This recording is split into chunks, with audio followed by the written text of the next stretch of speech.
ఇక international news విషయానికి వస్తే లెబనాన్లో హజ్బెల్లా చీఫ్ హసన్ నస్రుల్లా శకం ముగిసింది. 32 సంవత్సరాల పాటు ఆయన ఎగబెక్కినటువంటి ఇటు లెబనాన్తో పాటు పొరుగున్నటువంటి ముస్లిం దేశాల్లో తన హవా కూడా కొనసాగించారు. అరబ్ వరల్డ్లో హీరోగా నిలిచారు. అయితే శుక్రవారం దక్షిణ బీరూట్లో హజ్బెల్లా ప్రధాన కార్యాలయంపై ఇజ్రాయెల్ భారీ ఎత్తున వైమానిక దాడులకు పాల్పడింది. ఈ దాడిలో హసన్ నారసుల్లా చనిపోయాడని ఇజ్రాయెల్ మిలిటరీ తన అధికారిక ఎక్స్లో వివరాలను పోస్ట్ చేసింది. ప్రత్యేక కథనంలో దీనికి సంబంధించిన మరింత సమాచారాన్ని తెలుసుకుందాం.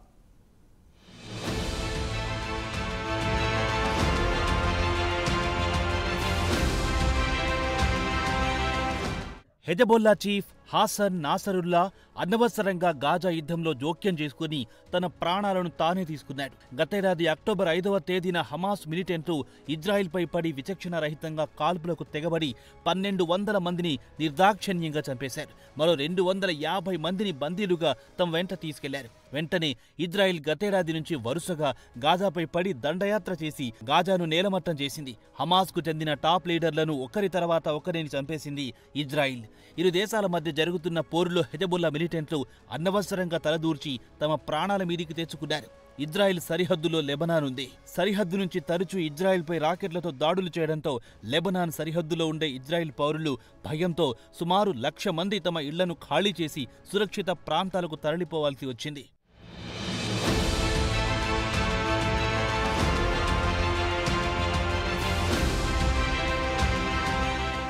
గాజాను పూర్తిగా శ్మశాన వాటికను చేసిన తర్వాత ఇక పూర్తిగా లెబనాన్పై ఫోకస్ పెట్టింది ఇజ్రాయిల్. ముందుగా పేజర్లు, వాకీటాకీలతో ఝలకిచ్చింది. సుమారు 3,000 మంది మిలిటెంట్లు గాయపడి ఆసుపత్రుల పాలయ్యారు. అదే జోరుతో క్రమంగా వైమానిక దాడులను మొదలెట్టింది.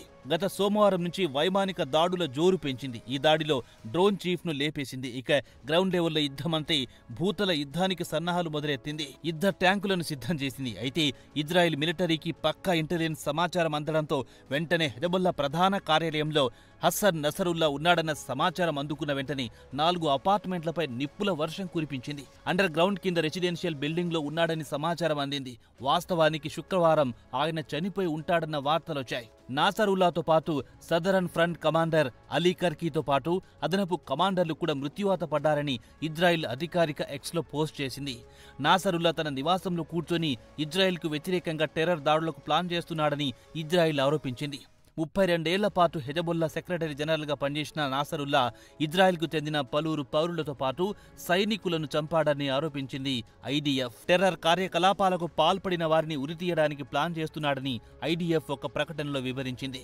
శుక్రవారం జరిపిన భారీ వైమానిక దాడి తర్వాత యావత్ నగరం దట్టమైన పొగతో కమ్ముకుంది. గత వారం రోజుల నుంచి సుమారు 700 మంది లెబనీస్ పౌరులు మృతి చెందారని లెబనీస్ అధికారులు చెప్పారు. ఈ దాడిలో నాసరుల్లా కుమార్తె జైనాబ్ నాసరుల్లా కూడా మృతి చెందారని చెబుతున్నారు. అయితే ఆమె మృతి చెందినట్లుగా హెజబొల్లా వర్గాలు మాత్రం ధృవీకరించడం లేదు.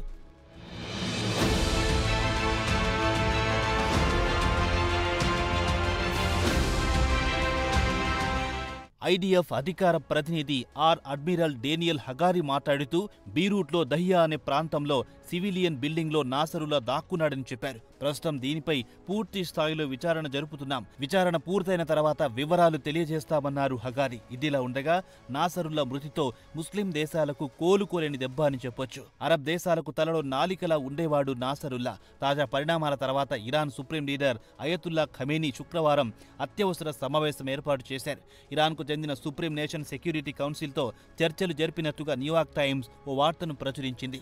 కాగా నాసరుల్లాపై దాడిని ఇరాన్ అధ్యక్షుడు మసూద్ పెజెష్కియన్ కూడా ఖండించారు. ఖమేనీ సలహాదారుడు అలీ లర్జానీ తాజా పరిణామాలపై స్పందిస్తూ ఒకవేళ ఇజ్రాయెల్ టెహ్రాన్పై రెడ్ లైన్ క్రాస్ చేస్తే పరిణామాలు తీవ్రంగా ఉంటాయని హెచ్చరించారు. హత్యల ద్వారా ఇజ్రాయెల్ సమస్యలు పరిష్కారం కావు. ఒక నాయకుడు చనిపోతే మరో నాయకుడు పుట్టుకొస్తాడని అలీ లర్జానీ ఇరాన్ ప్రభుత్వ రంగానికి చెందిన టీవీతో మాట్లాడుతూ అన్నారు. ఆయన నాసరుల్లా చనిపోయాడన్న వార్తను దృష్టిలో పెట్టుకుని ఈ కామెంట్ చేశారు. హెజబొల్లా బలమైన మిలిటెంట్ సంస్థ.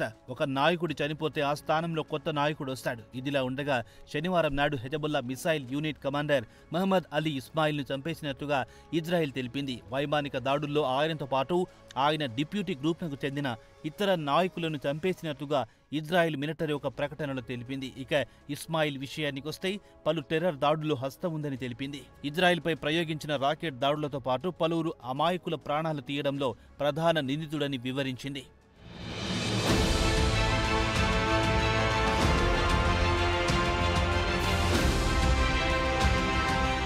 ఇదిలా ఉండగా ఇప్పుడు అందరి దృష్టి ఇజ్రాయెల్ తదుపరి లక్ష్యం ఏమిటి అని ఆసక్తిగా ఎదురు చూస్తున్నారు. ఇజ్రాయెల్ను తరచూ కవ్వింపులకు గురి చేస్తున్న ఇరాన్ను లక్ష్యంగా చేసుకుని దాడులకు పాల్పడుతుందన్న వార్తలు వినిపిస్తున్నాయి. తాజా పరిణామాల నేపథ్యంలో తెహరాన్లో ఆసక్తికరమైన పరిణామాలు చోటు చేసుకుంది. ఇక్కడి ప్రజలు ఖమేనీతో విసిగి వేసారిపోయి ఉన్నారు. వెంటనే ఖమేనీని చంపుకోండి, తమను వదిలిపెట్టండి, తమకు సంబంధం లేదంటూ గోడలపై పెద్ద ఎత్తున రాతలు రాసినట్టుగా ఇంటర్నేషనల్ మీడియాలో పెద్ద ఎత్తున వార్తలొచ్చాయి. ప్రమాదాన్ని ముందే పసిగట్టిన ఇరాన్ సుప్రీం లీడర్ అయతుల్లా ఖమేనీని అత్యంత సురక్షిత ప్రాంతానికి తరలించినట్టుగా వార్తలొచ్చాయి. నాసరుల్లా ఇక ప్రపంచాన్ని టెర్రరైజ్ చేయలేడని ఇజ్రాయెల్ పేర్కొంది. హసన్ నాసరుల్లా మృతికి ఖమేనీ సంతాపం ప్రకటించారు. నిరాయుధుడైన వ్యక్తిని చంపారంటూ ఇజ్రాయెల్పై తన అక్కసును వెళ్లగక్కారు. మరి తదుపరి ఇజ్రాయెల్ లక్ష్యం ఎవరో త్వరలోనే తేలబోతోంది. అప్పటి వరకు వెయిట్ అండ్ వాచ్ మోడ్లో వెళ్లిపోవాల్సిందే.